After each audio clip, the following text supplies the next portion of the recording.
आने वाले समय में आप रामलीला का एक नया ही रूप देखेंगे। आपको लगेगा कि आप रामलीला में पात्र के तौर पर नहीं बल्कि एक दर्शक के तौर पर ही शामिल है, लेकिन शामिल है रामलीला में। आपको एक अलग अनुभव होगा रामलीलाओं को देख करके। बस 10-20 साल और इंतजार कीजिए, 1-2 दशक, और फिर रामलीलाएं पूरी तरह से बदल जाएंगी, पूरी तरह से तकनीक से युक्त होंगी। आइए हम बताते हैं भविष्य की रामलीला कैसी होगी। Sound, still image, moving images और स्पेशल लाइट कॉम्बिनेशन के साथ पात्रों का उड़ना, हवा में उठना धीरे धीरे करके, आकाश में चक्कर खाना, गोता लगाना या बर्फ में समा जाना, फूटते हुए पत्थर से बाहर निकलना, आसमान से उतरना, जमीन में समा जाना, प्राचीन हथियारों का आधुनिक और चमत्कारिक प्रयोग, इन सब के जरिए आने वाले समय में छोटी बड़ी सभी रामलीलाओं में जो उनका प्रेजेंटेशन है, उनका प्रदर्शन का तरीका है, तेवर है, सब कुछ बदल जाएगा। लीला धरती पर तो होगी, आकाश में और पाताल में भी होगी। हनुमान जी खड़े खड़े खड़े ऊपर उठेंगे और ताड़का, इसके अलावा भी और कई राक्षस जो है आकाश मार्ग से स्टेज पर पहुंचेंगे। प्राचीन हथियार उनके जो है वो आग उगलेंगे और तीरों तलवारों की सनसनाहट, खनकार झनकार आप अपने कान के पास महसूसेंगे, एहसास करेंगे, और फिर एहसास होगा कि इन सारी चीज़ों में आप शामिल हैं। तकनीक के दिव्य दर्शन वाली यह लीला तब वाकई लीला होगी, तमाशा नहीं कोई। तब आज के ये लटके हुए माइक जो हैं वो हों या कॉर्डलेस माइक हों, भद्दी और सामने दिखने वाली लाइट्स हों, सस्ते सजावटी पर्दे हों, लीला में काम आने वाले जो प्रॉप्स हैं, साधारण से दिखते हुए सामान हैं, गैर चमत्कारिक हथियार हैं, सब ये गुजरे ज़माने की बातें हो जाएंगी। कर्कश, कर्णकट भोंपू या लाउड स्पीकर कहीं नहीं दिखेंगे आपको। उनकी जगह कनसुखिया गुंजार होगी। लेजर और दूसरी रोशनियां दूर से ही दिखेंगी। स्टेज पर कोई हबड़ तबड़ और ज्यादा आमद रफ्त नहीं होगी। माहौल पहले से ज्यादा संयत, शालीन और सुव्यवस्थित, सुरक्षित होगा। आधुनिक तरीके से जो चीज़ें बदलेंगी या आधुनिक तरीके जो इस्तेमाल किए जाएंगे, उससे मिली सुविधा से पुराना माहौल एकदम बदल जाएगा। जो रामलीला आज से 10-15 साल पहले तक आप देखते आए हैं या देख रहे हैं, अभी भी थोड़ी बहुत बदली रामलीला, वो भी बिल्कुल बदल जाएगी। इस बदलाव के पीछे तमाम तकनीक, उन पर आधारित उपकरण, मशीनें और जुगाड़ सब कुछ मिलजुल करके काम करेंगे। सबका सामूहिक प्रयास होगा ये। एआई यानी artificial intelligence, augmented reality, holographic तकनीकी, augmented video, computer aided design के साथ साथ Dolby ecosystem, pre recorded audio sounds, hydraulic lift, ropeway, hidden wire, pulley, laser, disc, projector, special effect, computer से जो जनरेटेड जो ग्राफिक्स है, ये तमाम तरह के सॉफ्टवेयर और हार्डवेयर सब मिलजुल करके ये सब काम करेंगे। वर्टिकल, डायगोनल, हाइड्रोलिक लिफ्ट के से झूलते हुए जो पात्र होंगे, या 1000 वाट से 100 से भी अधिक जो हिडन स्पीकर हैं 1000 वाट के, उनसे आता जो है संवाद, कलरव, कलकल और कोलाहल, और उस पर भी आप बेबी, मिनी, फोकस ट्रैकर जैसे दर्जनों तरह के लाइट्स का इस्तेमाल होगा। और उसमें भी अभी भी हो रहा है कुछ लाइट्स का इस्तेमाल, लेकिन तब और ज़्यादा इम्प्रूव्ड होंगे वो। इनके जो तरह तरह के स्रोत होंगे, उससे जो प्रकाशमान मंच होगा, उस पर धुंध, आग, कोहरा वो पैदा करने वाली विशेष मशीनें लगी होंगी। और इनकी प्रणाली खास तौर से जो है प्रदर्शन कला के लिए ही बनाई गई तकनीक की देन होंगी, और इस बदलाव के यही सब कारण बनेंगे। ये देखें कैसी होगी भविष्य की रामलीला। अनुरोध है कि चीजें हों या चलन, उनका साइंटिफिक फ्यूचर जानना हो तो इस चैनल को सब्सक्राइब कर लें और वो घंटी वाला बटन भी दबा दें। धन्यवाद। कुछ साल बाद आप मोहल्ले की रामलीला में जाएंगे तो पहले से दूने बड़े और भव्य स्टेज पर पीछे लगा पर्दा, जो जरूरत के मुताबिक कभी राजमहल तो कभी जंगल का बैकग्राउंड दिखाता था, उसकी जगह एक विशालकाय एलईडी स्क्रीन ऐसे लगा होगा जैसे वो एक स्टेज का ही वो एक हिस्सा मालूम होगा। उस पर सजीव और जीवंत दृश्यों के साथ वो हर बैकग्राउंड दिखेगी जिसकी सीन में मांग है। रावण का महल सजा हुआ है या विश्वामित्र का आश्रम है, जैसा भी बैकग्राउंड होना लगेगा वो उस सीन के हिसाब से दिखाई देगा। सीजन 1 से लेकर हाहाकार युद्ध तक और एनिमेशन और ग्राफिक के जरिए दिखाई जा रही जलती लंका हो, या फिर पंचवटी की जो पर्ण कुटीर है वो भी आपको बैकग्राउंड में सजीव दिखेगी। कीवट राम जी को नदी पार करा रहा है। स्टेज पर पानी नहीं है, नाव नहीं चल रही है, नदी नहीं बह रही है, इसका आपको एहसास तक नहीं होगा। चलती नाव, बदलते दृश्य और नदी की कलकल ध्वनि, चप्पू की आवाज, सब कुछ मिलकर ऐसा समा बांधेंगे कि आप मंत्रमुग्ध रह जाएंगे। भगवान विष्णु क्षीर सागर में शयन कर रहे हैं। समूचा स्टेज एक खास तरह की तकनीकी और स्पेशल इफेक्ट से क्षीर सागर बना हुआ होगा। लहराता, ठाठे मारता हुआ क्षीर सागर आपको दिखेगा। ऑगमेंटेड होते हुए भी ये रियल सा लगेगा।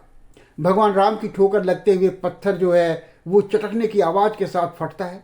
सजीव सुंदर नारी उसके भीतर निकलती है जो अहिल्या होती है। ताड़का जो है जब आएगी वो अजदहे या ड्रैगन की तरह अपने मुंह से आग निकालते हुए, वो सब लेजर लाइट के जरिए होगा और जरा भी भद्दा या ऐसा नहीं लगेगा कि ये कुछ नकली सा है। राक्षसों के हथियार प्राचीन हैं, पर ऑगमेंटेड रियलिटी और स्पेशल इफेक्ट ने इन्हें अद्भुत तरीके से सक्षम बना दिया है। नाराज सूर्पणखा की नाराजगी के बाद का जो हवाई हमला है वो हवा में उड़ते हुए हमला करती है। सीता माता का जो वायु मार्ग से हरण होता है, पुष्पक विमान हवा में कैसे तिरता है, या बूटी लेने हनुमान भगवान को प्रणाम कर धीरे धीरे अपनी जगह से ही हवा में उठते हैं और फिर थोड़ा सा तिरछे होते हैं, तिर्यक होते हैं और स्टेज से ऊपर उठकर आसमान में विलीन हो जाते हैं। अगले दिन या अगले दृश्य में वे बाकायदा आसमान से ही धीरे धीरे करके उतरते हैं। ये सारे दृश्य आपको हर्षित और रोमांचित कर देंगे। आने वाली रामलीला में राम रावण युद्ध में तलवारें टकराने पर ढेर सारी चिंगारियां निकलेंगी। उनके तीर कमान सब पहले जैसे होंगे, पर अलग तरह के कमाल दिखाने वाले। वस्त्र आभूषण भी पहले से कुछ ज्यादा ही चमकीले भड़कीले होंगे और संभव है कि उनमें उस तरह की तकनीकी हो जो कुछ रोशनी बिखेरने वाले हों। के वेरेबल का इस्तेमाल होगा। रावण के गले की माला बिजली के डट्टू जैसी देदीप्यमान होगी।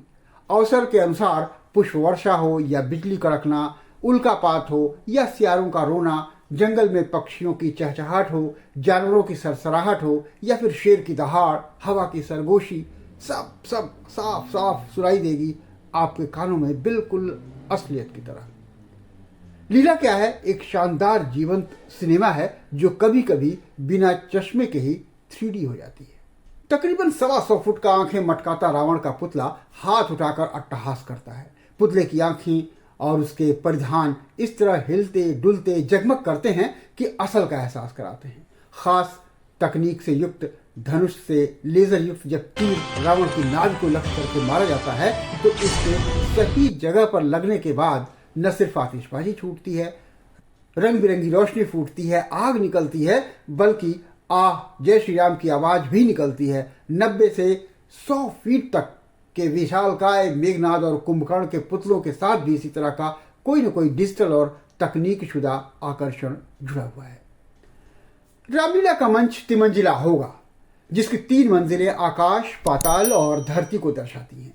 रामलीला में धरती पर जितनी लीला है उससे कम लीला आकाश के हिस्से में नहीं है। वो चाहे राक्षसों का आकाश मार्ग से हमला करना हो या देवताओं द्वारा पुष्प वृष्टि करनी हो, हनुमान जी की उड़ान हो या पुष्पक विमान की। आकाशीय प्रसंग बहुतेरे हैं लीला में, सो मंच भी आकाश का है। भगवान धरती पर लीला के लिए ही आए थे, इसलिए धरती का तो खैर कर रहे हैं क्या, धरती पर भी बहुत सी लीलाएं हैं और पाताल में भी बहुतेरी लीलाएं हैं।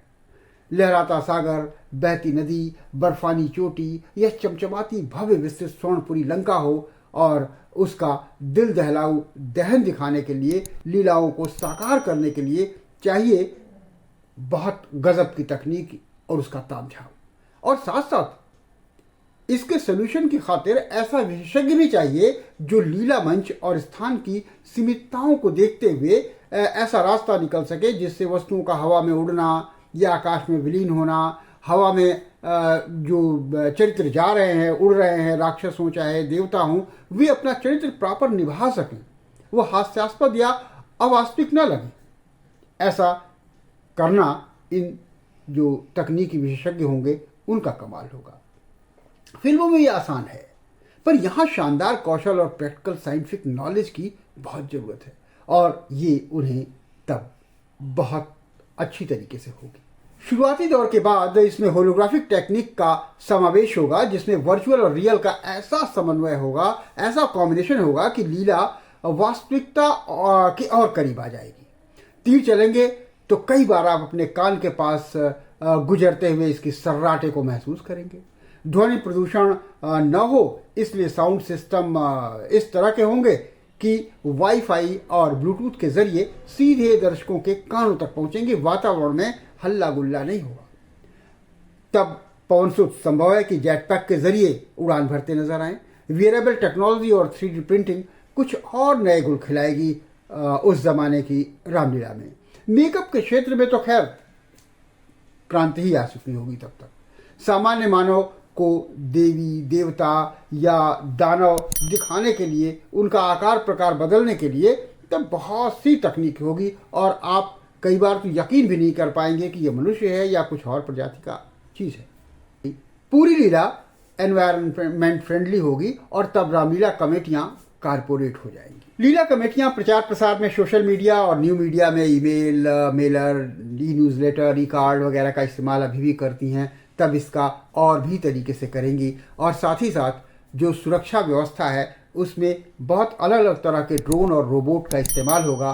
साथ ही साथ बहुत ताकतवर लेकिन सूक्ष्म और विभिन्न प्रकार के कैमरों से इसकी रिकॉर्डिंग होगी इस लीला की और उसका वेबकास्ट और मोबाइल पर सबका प्रसारण होगा। इससे रामलीला की पहुंच वैश्विक हो चुकी होगी। आज भी तकनीकी और बाजार ने हमारे हर चीज, त्योहार, रीति रिवाज और तौर तरीकों को प्रभावित किया है, पर दुर्गा पूजा पंडालों और रामलीला को तो इसने बदल करके रख दिया है। प्रदर्शन और प्रस्तुति के इस खेल में तकनीकी के समावेश ने सारा परिदृश्य पलट कर रख दिया है। पारंपरिकता प्रभावित तो हुई है पर इसका पराभव हुआ हो ऐसा नहीं है, बल्कि कई प्रकरणों में तकनीकी के प्रयोग से वह और प्रभावी परिलक्षित होती है। भविष्य में यह और प्रभावी बनेगी, पूरी उम्मीद है। तो फिर अगली बार दीपावली से पहले करेंगे पटाखों के भविष्य की बात। देखते रहिए फ्यूचर फैक्टो और फ्यूचरिस्ट संजय श्रीवास्तव का स्वीकारिए नमस्कार। कीजिए अगले एपिसोड का इंतजार। धन्यवाद।